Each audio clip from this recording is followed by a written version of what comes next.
Hey guys, Nick here from 4Player Network, and this is Brad, Hello. and we just played Dying Light. We did not play Dying Light, Sorry. and you also ruined our thing. We had this awesome thing where we were going to go, we just saw, and you were going to see that banner over there, but Nick ruined it. I fucked it up.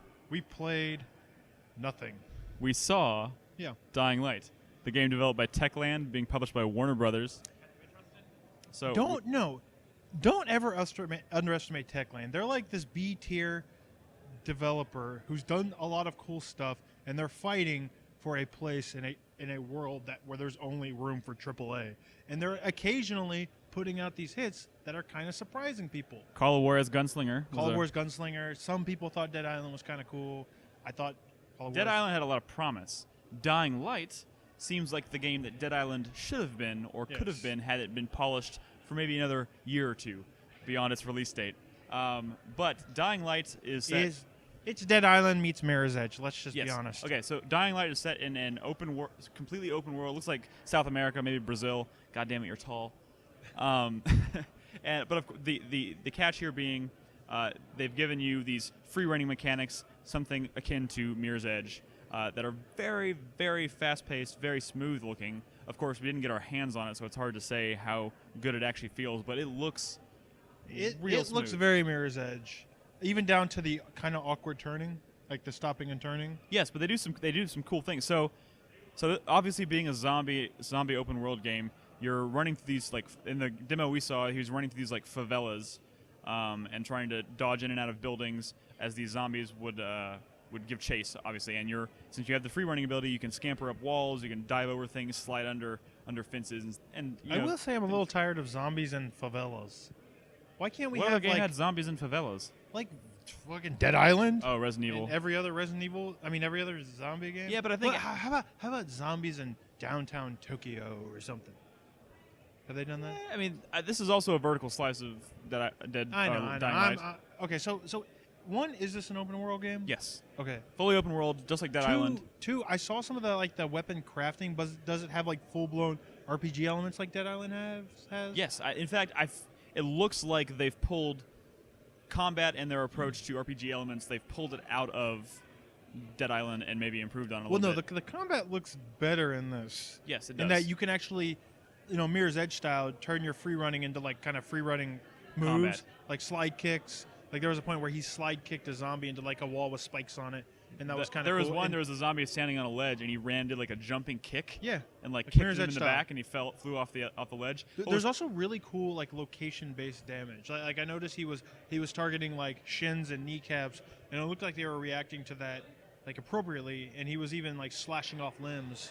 Yeah, he stabbed a guy, or he had like an axe or a small hatchet, Yeah. and he hit the zombie in the head, and it created this like really brutal cut down his face, which was pretty awesome looking. But they've also thrown in this like X-ray feature. Like every once in a while, when you hit a zombie just right in a sensitive area on their body, you'll see this like brief flash of like bones breaking, like an actual X-ray of their body, which is actually a pretty cool effect.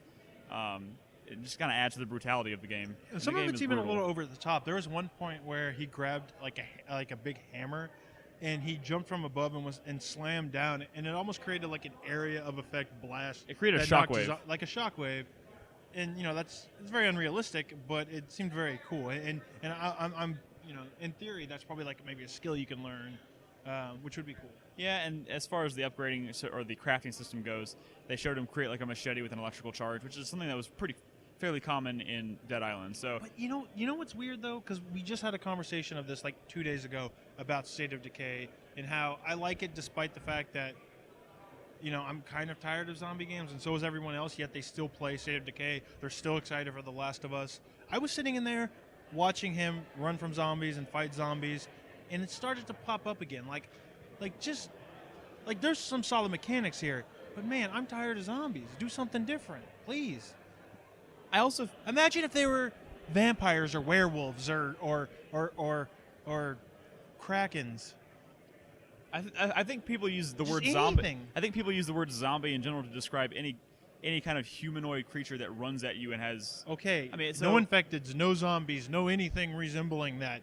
Oh, okay. Here's two things I think kind of makes this game interesting. it looks like there's an element of I Am Alive in this game, because there's a point where he comes across this this supply drop that he was trying to go for in this mission, and these military people had shown up and were raiding it before he got there. And as he approached, one of the guys aimed his gun at him and told him to get out of here. And I don't know if this was like contextual or if it was scripted, but he raised his hands and he started backing away. If it's not scripted, that's really cool. Like it was an I Am Alive. It looked a little scripted. If you have the ability to make that decision, whether you want to go for it and try and take it back anyways or back off, that's cool. Honestly, that whole thing looked a little scripted. Like you're like, remember? Oh, by the way, the way you can like climb poles and shit, that's really cool. Oh yeah, that's really cool. All the stuff that makes it resemble like Mirror's Edge is good. But he said, oh, here's like this dynamic side mission here that I'm on, and he went into a building and he found a little girl. He was running by the building, and you heard this girl crying as the zombie was trying to beating on a door. So he killed the zombie and then told the person on his radio that he was going to try and Do you check really it out. think that that's a completely dynamic? I think for the purpose of the demo, he knew it was going to be there. But I wouldn't put it past him to like. All they have to do is throw a sound effect in of a little girl crying, and then you have to like seek it out, and all of a sudden you have a dynamic mission. It looked pretty good, and I'm definitely going to try it when it comes out. There's two things we haven't mentioned yet that I think are very important. One of which being at night when the sun sets, zombies transform into these like really fast-paced, vicious creatures. So it almost becomes like a stealth game after that because they're so dangerous. So it showed him like sneaking around the favela trying to avoid zombies instead of engaging in combat, which is really cool. But once they see you, pretty much the only option is to just run for your life. And the coolest mechanic for me, at least in the game, is that as he's running, this thing is chasing him, and you can hit a button on the controller to have him do like a rear view, like turn around like a rear view mirror thing and see what's behind you. But when you do that, it slows everything down. So you're still maintaining control of your character, but at the same time you're keeping an eye on and knowing exactly what's going on behind you. And also it builds attention because you just see this thing lunging at you from behind, and it just the intensity just ranks up as it keeps going. That's a cool mechanic. Cool. They had that in one of the Silent Hill games. Yeah, that was in Shattered Memories. Yeah, and that was cool. It made those sequences really fun. Like, actually, now that I think about it, zombies that are designed to make you run from them, like, works perfectly when you're designed around like Mirror's Edge style mechanics. Yeah. So that's cool. Yeah, we'll go ahead and leave it at that. I liked it.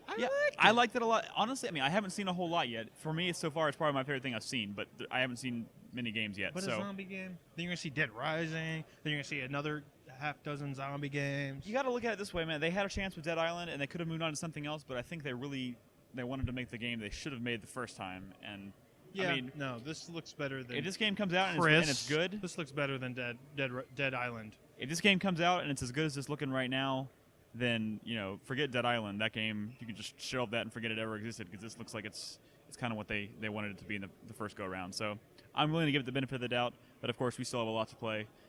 So keep your eye on the site at 4playernetwork.com. We'll have more impressions from the show floor later on. Thanks, guys.